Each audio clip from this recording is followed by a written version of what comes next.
Hello and welcome to this special show, A Community at a Crossroads.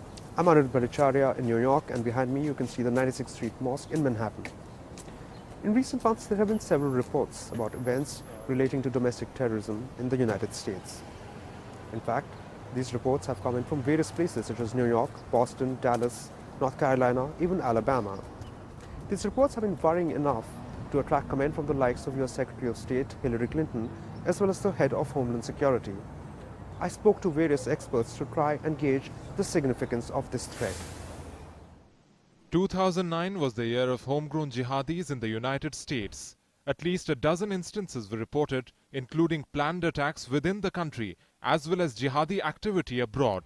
The biggest of these, of course, is the case of Pakistani-American David Coleman Headley, the key conspirator behind the 26/11 Mumbai terror attacks.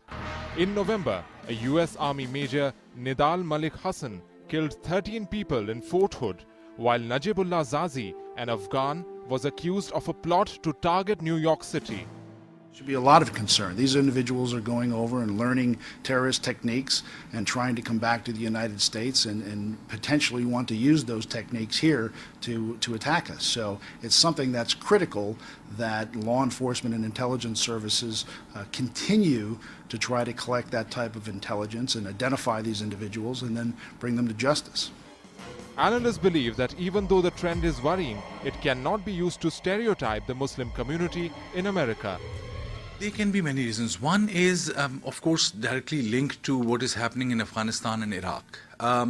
Yes, one can argue that the violence especially in Iraq was at its peak in 2006, 2007, and since then there's a decline. But the violence and crisis in Afghanistan is on the rise. There are more deaths, there is more violence. And in the last few years, I've seen a trend on the cyberspace. The number of websites and the number of these sites managed by hardliners, extremists, whatever name we would like to give them, fundamentalists, terrorists, there are various variations, different levels and different stages.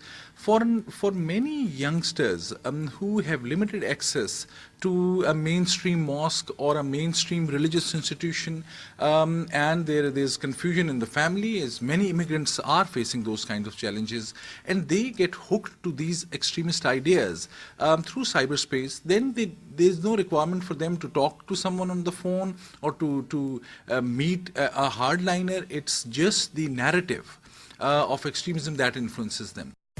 The numbers, of course, account for a fraction of the Muslim population in the country. I don't think that the problem here is greater. In fact, I think it's much less than in many other countries where there's a Muslim community but not a Muslim majority.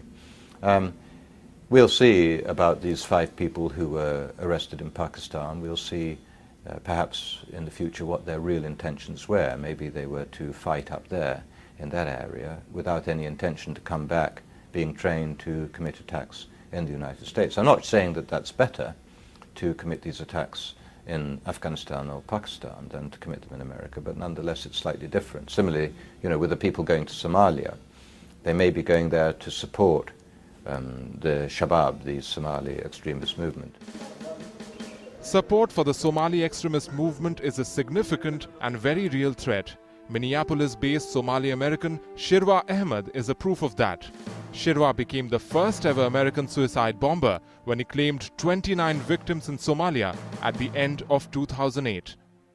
Bureau Report, NewsX. The Christmas Day terrorist Nigerian national Umar Farooq Abdul Muttalib was just 23. It's not unusual for most cases of domestic terrorism to involve those who are young or fairly young.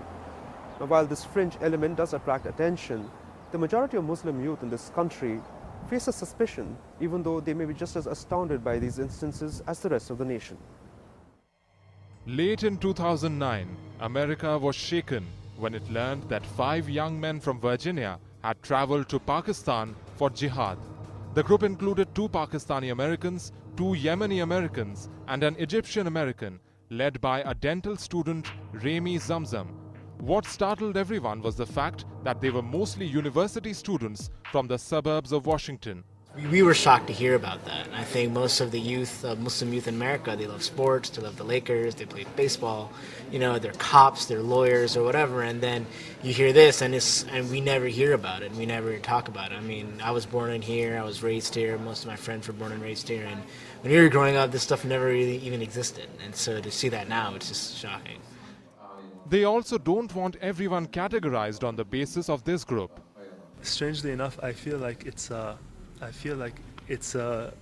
way that we see it is the same way that we see things like school shootings or what you would call non-Muslim American kids who just fall off the boat of reality in a sense and go and do some sort of horrific act.